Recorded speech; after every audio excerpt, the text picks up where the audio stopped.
Epicurus, Galileo. I'm talking of our great tradition of reason, skepticism, science, culture, religion, and irreligion. Galileo, Spinoza, Einstein, Thomas Jefferson, Thomas Paine, Bertrand Russell. Show me a society that's ever adopted those values as its own. That's fallen into famine, dictatorship, war, cruelty, and persecution, and then we'll have a level playing field. But for now, thank you.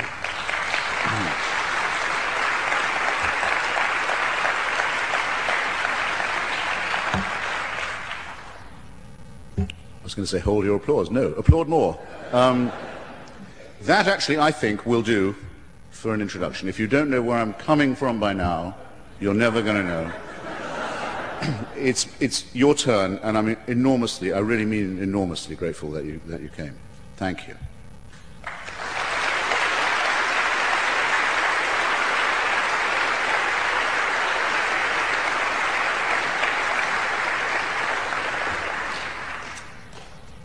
I wonder if someone else would like to point to questioners, just so you don't think I've planted anyone in the audience. But who would that be? Do I have a volunteer just to identify a questioner?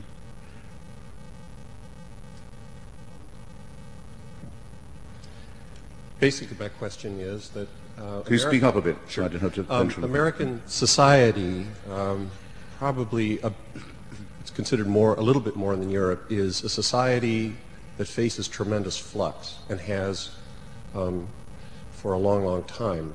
And I was wondering if that is perhaps one reason why you've cited in your book that American society is especially religious. I mean, it struck me that societies in flux, having to deal with that tremendous change, do people turn to religion as an antidote to that change? And if so, that what sorts of things can, not leaning on religion, what sorts of things can we do to substitute for religion in dealing with lots of change? Well, I think you're partly right, and I think Alexis de Tocqueville had it right also when he pointed out that the great thing about America is religion is a voluntary association. You can't be made to go to a church here. The government can't finance one. I mean, where I was born, which you can probably tell was in England, the Queen is the head of the church, as well as of the armed forces and the state. And on her demise, the instant of her decease, her slobbering, chinless dauphin of a son will not only become the head of the state and the armed forces, but the head of the Church of England. It's enough to make a cat laugh, isn't it? And I have to pay taxes, or would if I still lived there, have to pay taxes. So that's what you get when you found a church on the family values of fucking Henry VIII. Well, again, ladies and gentlemen, take it from someone who had to sweat and struggle to become a citizen here and go through Homeland Security and the National Security Agency. Realize how lucky you are. That doesn't apply to you. Someone who wants to build a church here has to do it themselves and keep it going by their own efforts. And fine, let them by all means do that, as long as they agree to leave the rest of us alone. Now, on the point that you make about anomie, or if you prefer alienation, that was the same point that Durkheim made very early on in his studies of these matters. A huge number of people in history are always having to make something like the transition from the country to the city, from the stable, ordered, rhythmic life that's determined by the seasons to the much more feral conditions of mass society, and that means many more lives will have to be experienced as failures, or at least as very risky. My comprehension of this issue slightly stops there. What I've never understood, and it may be a failure of my imagination, is in what respect does belief in the tooth fairy help you at that point? After all, millions and millions of intelligent workers shrugging off the city, shrugging off the idiocy of rural life and moving to the city, have not run straight to a priest when they run into a crisis. I don't see why people do it. I'm not sure that the explanation we give isn't a condescending one, as a matter of fact. which, if I'm not babbling too much about this, would enable me to answer another question from my interlocutor that I failed to. What about how when religion makes people behave better? What about Dr. Martin Luther King? It's the one I always get asked. Shall I answer it now? It seems logical.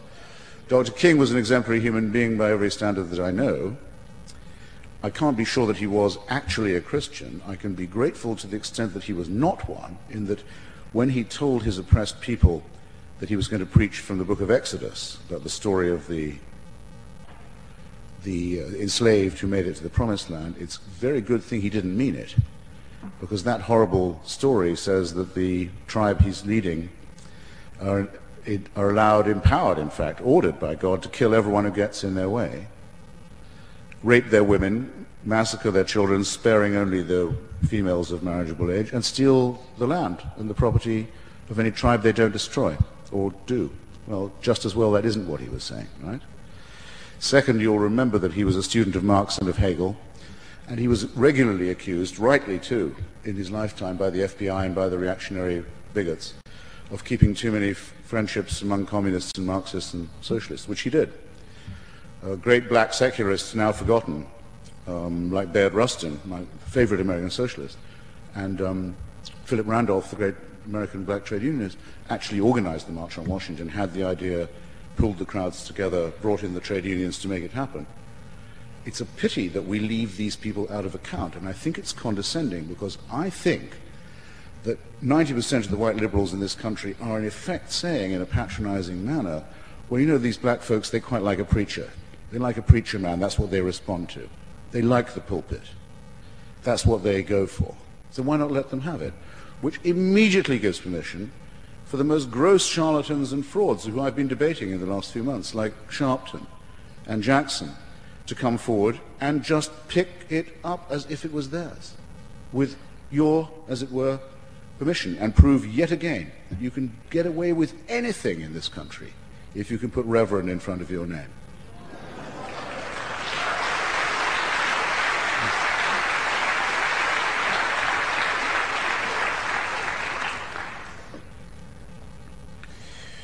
I guess we should just do it alternately, yeah.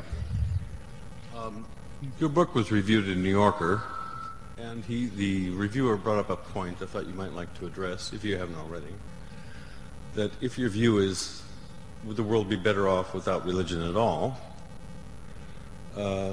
he brought up the point that if we're wicked enough to invent religion for ourselves, then we're wicked enough to come up with some other alternative that's just as mischievous. True enough. I mean, did everyone get the question? Okay.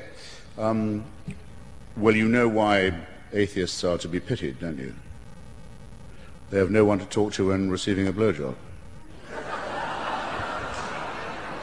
So,